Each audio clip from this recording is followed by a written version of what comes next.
capítulo 15, versículos 30 al 33. 30 al 33.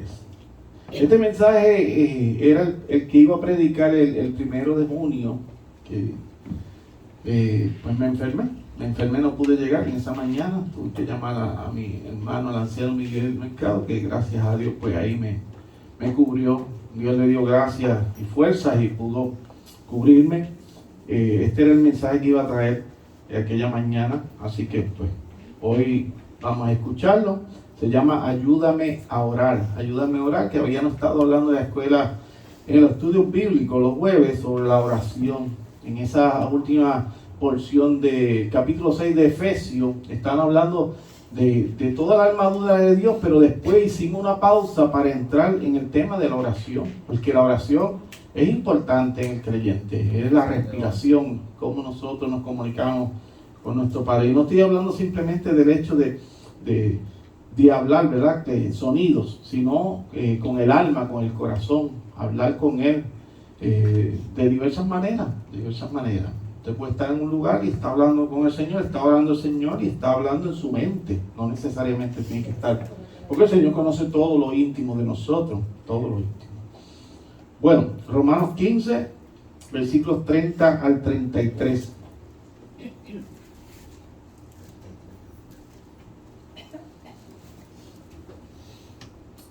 Dice así la palabra del Señor.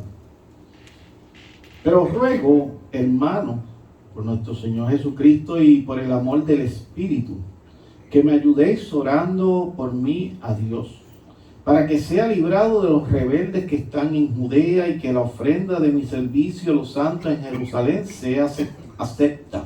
32. Para que con gozo llegue a vosotros por la voluntad de Dios y que sea recreado juntamente con vosotros. Y finaliza diciendo, y el Dios de paz sea con todos vosotros. Amén.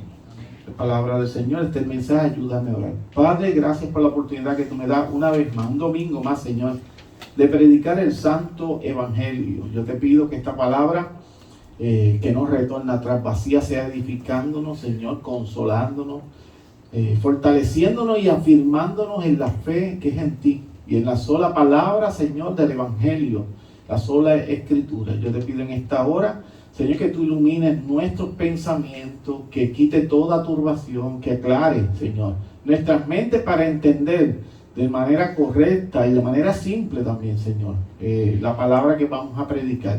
Ayúdame y guíame a través de la obra del Espíritu de Dios. Hemos orado en el nombre de nuestro amoroso Señor Jesucristo. Amén y amén. Ayúdame a orar es el mensaje de esta mañana. Hermanos, si Dios tiene algo, es que Dios es un Dios de orden. Dios es un Dios que tiene orden. Siempre va a ser un Dios ordenado. Todo el plan de Dios no se equivoca en ninguna parte, todo es perfecto, aunque usted piense de momento que está pasando algo que está fuera del orden de Dios, tiene que quitarse ese pensamiento, no es real. Solamente que no entendemos, y si no entendemos no quiere decir que Dios no está en control. Sí, siempre Dios está en control, aún en los eventos que están aconteciendo en tierra de Israel, en Ucrania, en Rusia, en Irán, en Palestina, en todos estos lugares que están aconteciendo estos ataques de guerra, con bombarderos y todas estas cosas que están sucediendo y muerte y cosas que están pasando tristes. Dios está en control de todo eso. Y uno dice, ¿cómo? Sí, así es. Nada acontece si Dios no lo permite. Claro que no se contamina con el pecado, sino que solamente permite conductas que el mismo hombre en su pecado hace, en su propio pecado hace. Porque está corrompido y caído. El hombre de Dios está corrompido. El hombre que no es de Dios está corrompido y caído. Por eso es que nosotros decimos que ya Israel no es el pueblo de Dios como la gente piensa, ¿verdad? Siempre están hablando del pueblo de Dios, estamos pensando en un territorio. No, territorios no. Claro que hay ciertas promesas y profecías que se tienen que cumplir, claro está. Y con eso, con todos los territorios y aquel lugar en particular. Pero usted no puede decirle pueblo de Dios a aquellos que rechazan a Cristo. No, eso no es posible. No es posible. Porque entonces nosotros estamos haciendo una blasfemia. El ser blasfemo cuando usted dice que alguien es creyente pero niega a Cristo. Y nadie va al Padre si no es por Cristo. Y si están negando a Cristo, el pueblo de Dios es la iglesia, en todo lugar que se encuentre, en Israel, en Rusia, en Ucrania, en Estados Unidos, en las Filipinas, donde quiera que se encuentre, esa es la iglesia de Cristo. ¿Ok? Eso es así.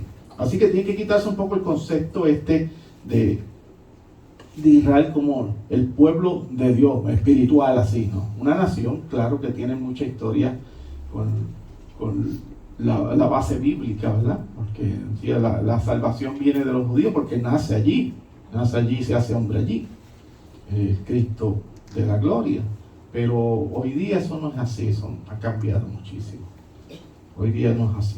Y eso es un tema escatológico, ¿verdad? No lo vamos a hablar ahora, pero tiene que quitarse solamente. Sí tenemos que orar por ello, pero si tanto tenemos que orar por la nación de Israel, tanto tenemos que orar por Rusia, y tanto por Ucrania, Estados Unidos, Puerto Rico y todo eso. Pero si usted tiene aferrado eso en el corazón, que Israel como casi una idolatría, bueno, está mal, está muy mal, ¿no? Bueno, cerrando eso, seguimos. Así que todo tiene algo que ver en nuestra vida, en el plan de Dios, todo lo que nos está aconteciendo. Todo tiene una razón de ser, todo tiene una finalidad, todo lo que nos acontece tiene algún propósito. En Mateo 6:8 dice que nuestro Dios sabe de qué tenemos necesidad antes de que nosotros lo pidamos.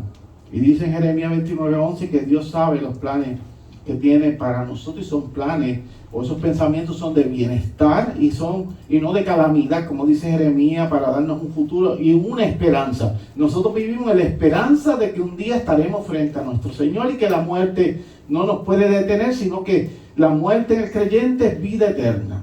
Esa es la esperanza del creyente. Además, conforme dice Daniel 4:35, dice que nadie puede detener la mano de Dios. Entonces, si Dios está con nosotros, ¿quién contra nosotros? Solamente va a acontecer lo que Dios ha determinado que acontece en nuestras vidas y en el mundo. A veces nosotros tenemos un vocabulario que parece no creyente y lo hacemos sin querer, ¿verdad? Sale natural. Y el vocabulario se escucha como el de un no creyente. Cuando decimos, ay Señor, ¿qué pasará? Pues va a pasar lo que Dios ha determinado ya está hecho, ya el final está. No es que va a cambiar algo, sino ya está. Nosotros estamos aquí, en algún momento, o morimos o vamos con el Señor si Él viene por su iglesia. Pero todo ya está. Cuento una anécdota sobre un agricultor que era muy próspero, y de eso conocemos muchos, que todas las mañanas se sentaba junto a la familia antes de desayunar y oraba fervientemente. Y yo conozco mucha gente que ora muy bonito y que ora fervientemente, pero en su conducta diaria no da el fruto ni el testimonio de que sea un creyente en ese sentido. Pero sí habla mucho de la palabra y ora muy bonito, pero en su actuar no da como testimonio. Claro, que al final solamente Dios sabe quiénes son los salvos y quiénes no, pero eso se ve mucho en nuestro ambiente. En Puerto Rico se ve bastante. Todos los que están en poder siempre mencionan a Dios, pero uno dice, ¿pero será realmente un hombre de fe, una mujer de fe? ¿O será para congraciarse con el grupo religioso? Uno se confunde, ¿verdad? Porque no sabemos al fin y al cabo si verdaderamente son hombres y mujeres de fe, o es para congraciarse, para conseguir un favor del pueblo creyente, que somos muchísimos. Así que no sabemos eso. Así que ese agricultor era de los que oraba en el desayuno fervientemente con toda su familia. Y tenía recursos económicos increíbles y una economía muy buena, ¿verdad? Para ayudar al que sea. Era una persona muy próspera. Y entonces una de esas mañanas que estaba desayunando con su familia y que comenzó a orar, ¿verdad? Como acostumbraba siempre, oraba y hacía oraciones rogativas por los pobres y por toda la gente que estaba desamparada, aquellos que no tenían hogar, aquellos que tenían enfermedades que necesitaban algún tipo de ayuda. Oraba por todo este tipo de personas, este hombre rico, con poder económico. Pero el hijo, uno de los pequeñines, estaba escuchando constantemente al papá. Y tú sabes que los niños siempre comienzan a razonar en su mente y lo dicen todo, lo sueltan. A veces uno se limita, pero el niño a veces le dice, mira qué mal te queda eso, le dice a uno. Y nadie se atrevió a decírtelo. O te dice, ¿y quién te recortó? Y son así, los niños son impulsivos, dicen lo que sienten y lo lanzan. Y a veces, pues, No pueden controlarse los niñitos. Pues el niño, a escuchar al papá todos los días orando y haciendo la misma oración. Porque a veces oramos para escucharnos a nosotros mismos. Para satisfacernos a nosotros mismos oramos. Qué lindo estoy orando. Y uno sin querer crea un ego. Y se está escuchando uno mismo, lo lindo que uno ora y cómo la gente escucha a uno. Eso se da también en la iglesia de Cristo. Entonces el niño escucha a este padre que es sumamente rico orando y le da esa curiosidad y le pregunta: papá, me gustaría tener un granero de maíz, le dice. El papá tenía mucha finca, mucho cultivo. Le digo que era sumamente rico. Y el padre, cuando el nene le dice eso, pues le da curiosidad y le pregunta al hijo que por qué quería un granero y quería maíz, quería todo ese alimento. El nene dice: porque entonces yo mismo, mira lo que dice el nene, porque entonces yo mismo podría responder a tu oración, le dice. El fin de la anécdota. Y ahí está todo, la idea central. El nene veía lo que el padre no podía ver. Él tenía los recursos para ayudar, pero no ayudaba. Y el nene en su razonamiento de infante dice: oye, pero papi tiene estos graneros de maíz. Y el nene dice: yo quisiera tener tu granero. ¿Y para qué? Pues para ayudar a los pobres por los cuales tú oras. Por los cuales tú oras. Como dirían por acá en Pepino, en los barrios, con la boca es un mamey. ¿Yo? Decir pero no hacer. Todo el mundo con la boca hace muchas cosas. Yo mismo digo muchas cosas y usted también. Pero el actuar es cosa distinta. Es muy distinto el actuar. Así que oramos y actuamos en la medida que esa petición conlleva una acción. Nosotros oramos, pero hay oraciones que conllevan una acción. Usted, como los que dicen, que Dios lo puede hacer, sí, Dios lo puede hacer. A veces oramos y decimos: no, yo quisiera conseguir un trabajo bueno porque yo estudié y esto y lo otro, y y la juventud a veces está orando, hablando así, pero nunca se mueven de la sala a levantarse en un auto, pedir un auto prestado, o que la mamá o el papá lo lleven a un lugar a buscar un empleo. Oye, pero allí sentado tienes que hacer una acción, estás orando, como decía el pentecostal antiguo, orando y con el mazo dando. Tienes que orar, pero tienes que... Eso no es una falsedad de la iglesia pentecostal que repetía esto mucho. Eso no es falso, eso es real. O sea, tú tienes que orar, pero hacer. Que yo no consigo nadie en mi vida. Bueno, pues tiene que decir. La historia que yo les cuento, que es un poco jocoso, pero le digo en la escuela, en los estudios bíblicos, le digo, hay gente que se enteran pasados años, pero muchos años, a veces pasan 30 años desde que usted se graduó de la superior, y entonces viene esa persona y le dice: oye, yo siempre estuve enamorado de ti. ¿Qué? Una cosa extraña, porque nunca lo dijo, nunca se atrevió, que quizás si lo hubiese dicho, hubiesen sido novios y hasta esposos, y qué sé yo, que hubiese sido otra historia. ¿Ve? ¿Por qué? Porque uno se entera después. ¿Por qué? Porque no se habló, no se actuó, y hay oraciones que necesitan acción. Otras oraciones no se confunda. Hay oraciones que no conllevan acción, solamente la acción de orar delante de Dios, porque hay algo que se sale de las manos, que está solamente en las manos de Dios, porque no somos doctores. Y cuando hay alguien enfermo y usted no es doctor, ¿qué le conlleva a la iglesia? Orar y decir: Dios, sánale, por favor, si es tu voluntad, ten misericordia de él. Situaciones que se salen de las manos. Pero cuando usted tiene la situación que usted puede actuar en acción y no lo hace, la oración está haciendo que le falta una parte. Mira que te mando que te esfuerces y que seas valiente. Esfuérzate, le dice a Josué. ¿Por qué se lo dice? Dios solamente sabrá el carácter de Josué. Dios solamente sabe, nosotros no sabemos. Muy probablemente Josué, y estoy aquí haciendo una alegoría, estoy interpretando a mi manera, quizás si Dios no le decía eso, se detenía muchas veces, quizás desde el inicio, y meditaba y se detenía, pero Dios le dice: no, esfuérzate, yo estoy contigo, pero esfuérzate, pisa la planta de tus pies, la tierra es tuya, ya yo te la entregué, conquístala. Ve que hay una oración, pero también una acción. Así que a veces hay que actuar, hermano. Hay oraciones que conllevan acciones. Vamos a ver nuestro texto. Pablo comienza en el versículo 30 con una expresión que es hermosa, de unidad y de fe, que estábamos hablando de eso, de la unidad de la iglesia. Pero ruego, hermanos, por nuestro Señor Jesucristo y por el amor del Espíritu, que me ayudéis orando por mí a Dios. Es una oración de unidad, de unidad. Y la iglesia tiene que estar unida. Y esto es carácter espiritual, no es que todo el mundo se está abrazando. Es algo espiritual. En el Espíritu de Dios estamos unidos. Así que la petición a los hermanos que él hace es intensa. Es como cuando usted tiene un problema y dice, yo necesito que ustedes oren por esta situación que estoy viviendo. Es intensa, está deseoso que oren, que rueguen. Así que cuando usted tenga un problema que se le sale de las manos, que muchas veces se nos sale de las manos, que parece que todo se va a ir, ¿verdad?, por la tangente, que va a ir a peor, pida oración en la iglesia si usted es creyente y es hermano de la fe. Estoy hablando de la iglesia local. Usted diga, levante la mano cuando están las peticiones. Mire, yo quiero pedirle a los hermanos que me ayuden a orar por esto. Tengo un problema familiar. No tiene ni que decir. Tengo un problema familiar, un problema que tengo que resolver. Yo necesito que la iglesia me ayude a orar. Y ya. Y la iglesia, los hermanos, se van a acordar en la casa. Señor, ayuda a tal persona que tiene una situación. Tú conoces. Vaya a la iglesia. Hable con los hermanos. Si tiene que llamar a alguien, llámelo. Usted me puede llamar. No la llamada, como yo le digo a mi esposa. Hay gente que se pasa diciendo, esto es bien crítico ahora, quizás me critican, pero eso no es nada. Ya yo estoy 50 años cogiendo golpes. Uno más no es nada. Cicatrices que no se ven. Mira, el teléfono funciona de ambos lados. Eso es como la prisión. A mí me conocían todos los confinados. Yo no conocía a veces mucho, pero todos ellos están viendo porque tú eres uno. Y ellos son muchos. Pero usted llama también, o llama a un anciano, llama a un hermano. No me llama nadie. Levanta el teléfono y llame. Eso está marcadito. Ya yo no me sé ni los números. Le hace así.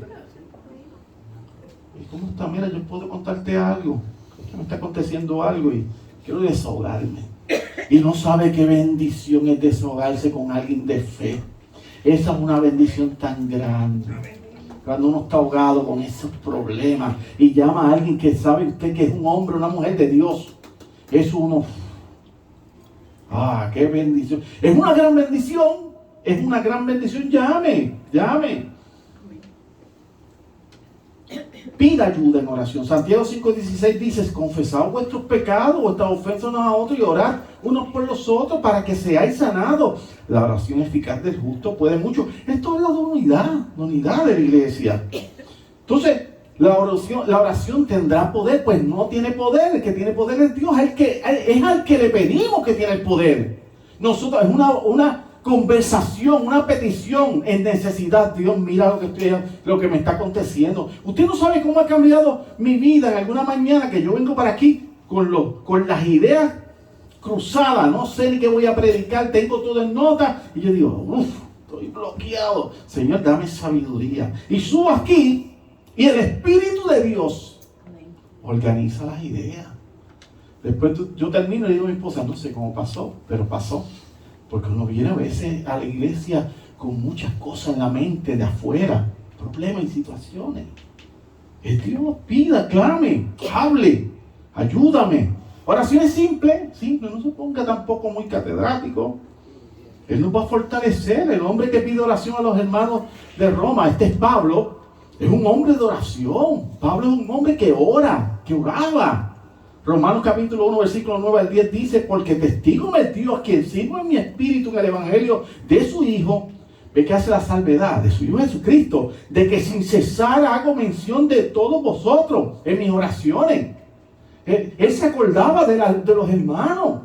Y usted dice, pues probablemente no se acordaba de todos, de Roma, de Gálatas, de Antioquía, de Éfeso, quizás no, Colosense, de Colosas, quizás no.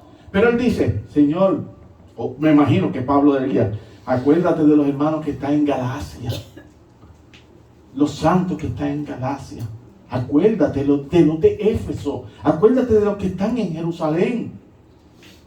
Y usted cree, el que él le está pidiendo, todo lo ve, todo lo conoce y está en todo lugar. Amén. O sea que él está usando una conexión que eso es increíble. Él está yendo a la fuente. Y Dios sabe la necesidad. Y esa oración es importante. No simplemente debemos orar como individuos, sino también como iglesia, como cuerpo de Cristo. Por eso es que la gente que se quedan en las casas, que dice que no es necesario congregarse, mienten. Eso es falso. Uno se siente que falta algo. Está coja la vida de uno, falta algo. Si es creyente y es un hombre de fe y ora y pide perdón, pero no está con la comunión de los santos, la comunidad no está. Y le vuelvo y le repito, como he dicho en otras ocasiones, yo no estoy hablando de la gente que está enferma ya, que son envejecientes, que tienen dificultades que son sinceras, ilícitas. Estoy hablando de gente que sí puede estar aquí y no está. Ah, pastor, muy duro. Eso no es problema mío. Ah, qué duro. Pues sí, así es, pero no es problema mío, yo estoy aquí. Uno le dice, ven, no vienen. Muy fuerte. Entonces uno le dice, te tengo una noticia. El mundo es fuerte y duro. Qué cómodo estamos aquí. Yo pienso, y anoche, mire hermano, yo pensaba, yo sé que esto ustedes tienen que estar pensándolo. Yo hablando con mi esposa y meditando, y decía, qué bendición nosotros estar en Puerto Rico. Pero qué bendición, somos ciudadanos de la nación más poderosa del mundo. Aunque a que no le guste. Ay, no estamos bajo ataque. Aquí la gente se muere por otras cosas, porque comemos mucho, hay mucho alimento.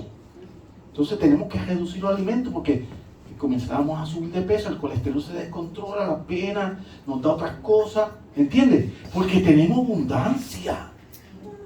Y aquella gente, usted ve esas noticias y lo que da es lástima, una tristeza. Y nosotros quejándonos de qué. Yo puedo venir todos los domingos con esta ropa. Todos los domingos seguir repitiéndole. Hay gente que no tiene que ponerse. Qué bendición Dios nos ha dado estar aquí. Una cosa tan increíble. Acciones de gracia por vivir, por haber nacido en esta isla. ¿Ve que hay muchas razones para dar gracias al Señor? No solamente esa tristeza que a usted le afecta tanto. No sea agradecido que está aquí. Mire cómo están esa gente allá. No pueden sacar una Biblia como usted, que a veces se le queda. Y yo tengo un montón de Biblias, no sé cuántas, que he ido comprando con los años. La de esto, la de lo otro, que son iguales, pero que tienen otros estudios. Y esa gente con una paginita a veces con la mitad de la Biblia, porque se la dividen y escondiéndola, porque si los encuentran, los asesinan. Piense todo eso, indito, cuando usted diga, qué mal estoy. 2 cajos en la casa, 3. La casa bonita. ¿Tiene donde dormir sin esconderse? Yo soy un mal agradecido, yo soy un mal agradecido. Así que demos gracias al Señor. Y hablo de esto porque tiene que ver con la oración. Siempre, aun cuando oremos, no sabemos lo que va a suceder. Oye, con esa oración no sabemos. Y aquello que suceda va a ser lo mejor, oye. No importa lo que suceda, porque es Dios que lo ha determinado y es bueno. Aunque estemos llorando y los mocos saliéndose de la tristeza, fue Dios que lo determinó y Él sabe lo que es mejor para mí. Y yo voy a sanar porque Él es Dios. Y aunque llore y sufra, ese fue su plan. ¿Usted no cree que yo he preguntado muchas veces a Dios situaciones de mi vida y usted no ha preguntado cosas a Dios que le han acontecido y que no le han acontecido? Usted dice, ¿por qué? Pero es lo mejor, yo. Es lo mejor. Como se te caen todos esos bloques ahora.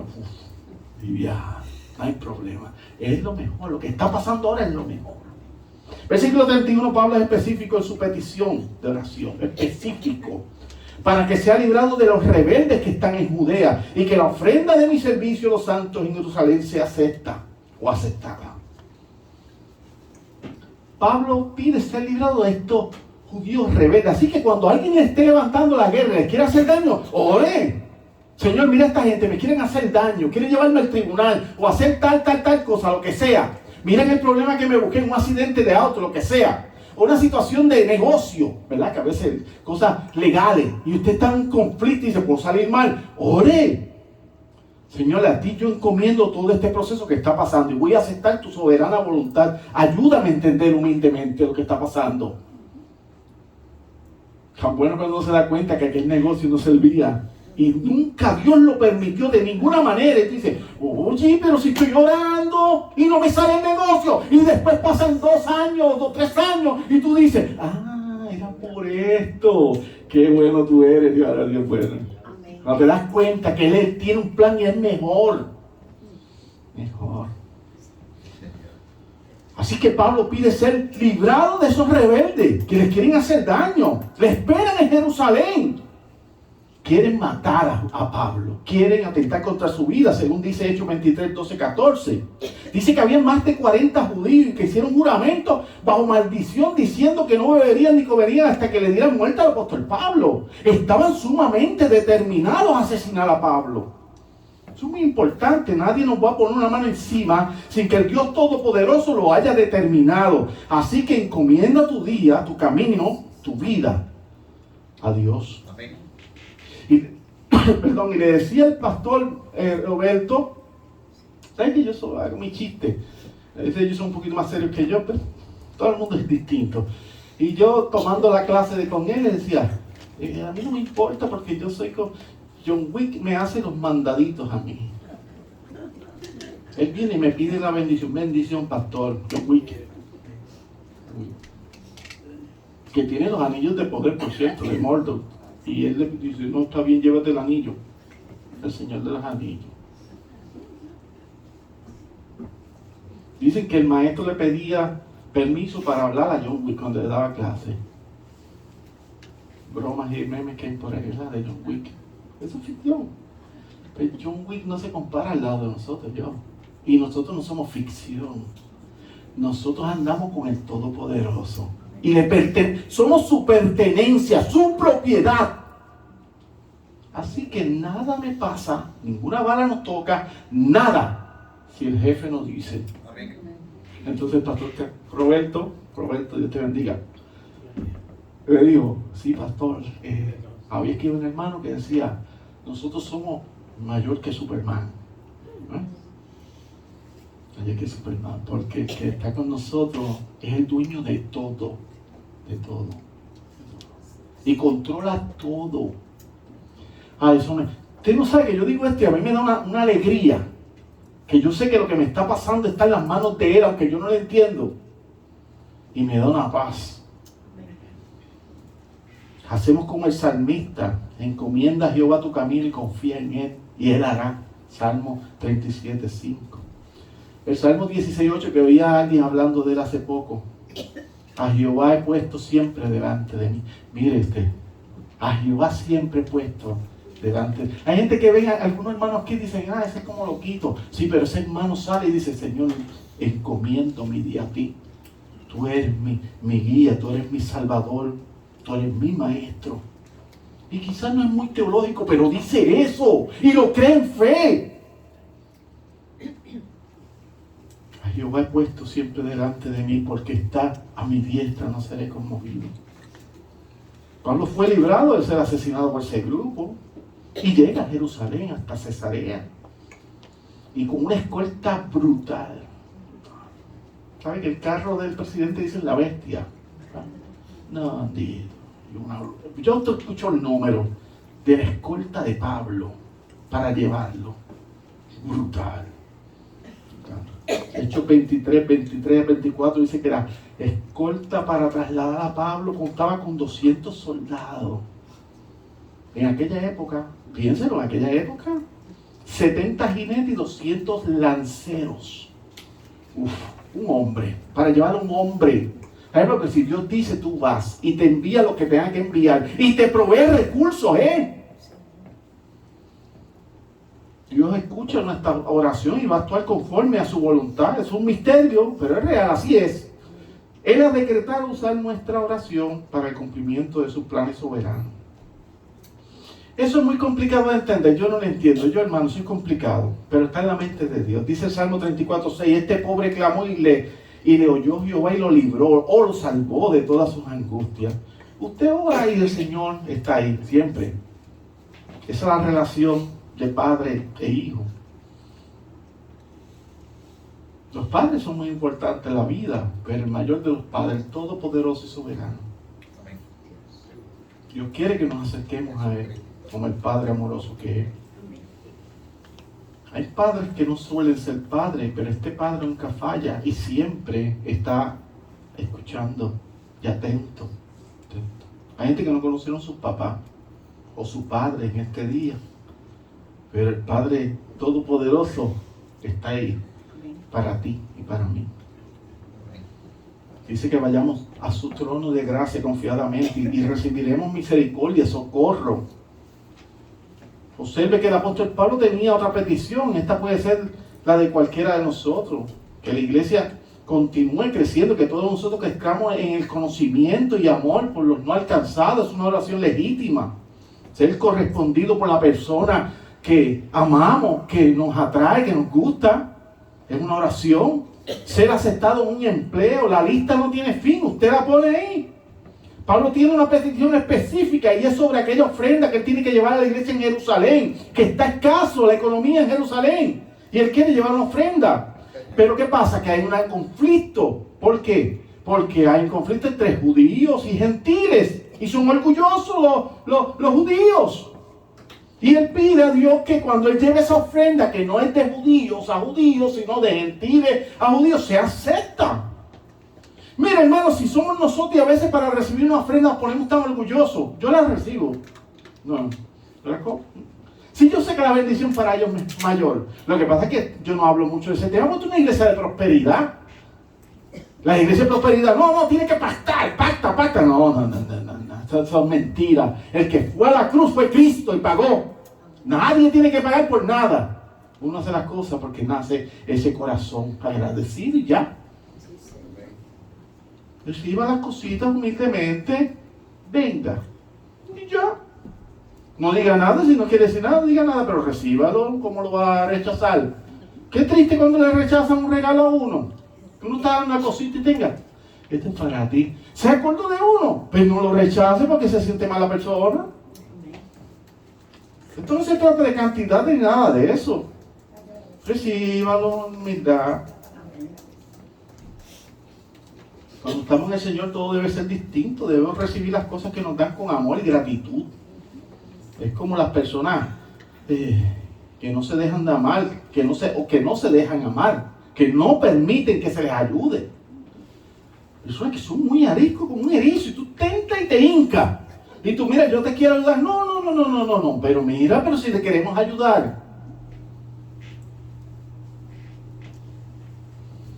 Es el orgullo que no nos permite muchas veces recibir las bendiciones materiales que se nos ofrecen. Es el mismo dilema que estaba pensando Pablo cuando llegara a Jerusalén. Sabemos que los ojos del Señor están sobre su pueblo y sus oídos escuchan el clamor. Salmo 34:15. La oración del apóstol Pablo fue contestada. Los santos en Jerusalén, miren, recibieron la ofrenda. Dios escuchó la oración. Y Hechos 21:17 dice que cuando llegaron a Jerusalén, los hermanos la recibieron con gozo. Y recibieron la ofrenda. ¿Y qué hacemos cuando la contestación de nuestro Dios es totalmente diferente a lo que hemos esperado? Porque sucede. Usted ora y ora. No, y mire, y los que dicen, no, yo sé que va a acontecer porque yo así lo dije y Dios me escucha. No. Dios no es un nene mandado. No, Dios va a hacer como Él diga. Y usted tiene que decir, Señor, conforme a tu voluntad, y ayúdame a aceptar mi petición con la contestación que tú me vas a dar, ayúdame a aceptarla humildemente, porque a veces dura. Entonces, cuando la contestación es contraria a lo que usted pidió, usted da gracias, acciones de gracia, mordiendo con los cordales. Gracias, Señor. No le gustó mucho. Gracias, Señor. Ayúdame a entender esto, que no lo entiendo. Dígalo sinceramente. Versículo 32. Para que con gozo llegue a vosotros por la voluntad de Dios y que sea recreado juntamente con vosotros. Así que la oración de Pablo al llegar a Roma se hizo realidad. No llegó tal vez de la manera que él había imaginado. Se había imaginado que tal vez otra cosa, sino como un prisionero, escoltado, con una alta escolta. Pablo había pedido a Dios que cuando llegara a Roma fuera recreado, dice el texto, ¿verdad? Recreado juntamente con ellos. En otra traducción es encontrar reposo, confortable reposo, descanso. Y así sucedió. Cuenta el Hechos capítulo 28, 15, que cuando los hermanos romanos supieron que Pablo se encontraba en la ciudad, salieron a recibirle. Y el apóstol al verlo dio gracias a Dios y cobró, mira, ánimo cuando los vio. No te está esperando a alguien, ve que no llega, pero cuando lo ve, cobra ánimo, le da alegría. Eso fue otra oración contestada. Y finalizo con esta, hermano. El decreto de Dios no cambia, es fijo, es firme, firme. Además ha determinado los medios para que ocurra ese evento. ¿Y cómo lo hará? Usted se pregunta, y yo como muy inocente, ¿y cómo lo hará Dios? Si todo le pertenece a Él, ¿cómo lo hará? Todo es de Él, todo le pertenece, todo. Él tiene también determinados los medios para que ocurra aquel decreto. Tanto el efecto como la causa forman parte del decreto de Dios. Causa y efecto. Todo está en las manos de Dios. Todo. Mire, hermano, yo sé, mire. Ya yo voy a finalizar, escúcheme, que es una oración, escuche. Yo sé que usted llegó aquí y muchos tienen muchas situaciones. La mayoría, podría decir yo. De alguna cosa, algunos mayor conflicto, otros menos conflicto, algunas son sencilleces, pero lo que es sencillo para mí, quizá para usted es grande, porque así es la vida. No todo el mundo analiza las cosas igual. Pero yo le tengo que asegurar que Dios está en control de todo eso que le está pasando. Es así. Yo se lo prometo que es así. Dios va a contestar nuestras peticiones, pero tal vez no como nosotros desearíamos, sino conforme a su soberana voluntad. Señor. Así que la contestación que venga de Dios, mire cómo es, perfecta. Amén. La que sea. El diagnóstico, el negocio, el amor, las amistades, la familia, cosas de la iglesia, lo que sea, es perfecto. Así que el último versículo es excelente para finalizar, y con esto voy a terminar el mensaje. Dice el versículo 33, y el Dios de paz sea con todos vosotros. Amén. Amén. Así que esa es mi oración también para la iglesia. Que la paz del Señor sea con todos nosotros. Amén. Señor, gracias por la oportunidad de predicar este mensaje titulado Ayuda Moral. Te agradezco por cada uno que está presente y también por aquellos que no están y que están a la distancia y todo aquel que va a escuchar este mensaje por los diferentes medios, Señor. Que sean alcanzados o no alcanzados y edificados aquellos que se sientan tristes y confundidos, Padre y débiles. Hemos orado en el nombre del Padre, del Hijo y del Espíritu Santo de Dios, decimos amén. Amén. Amén.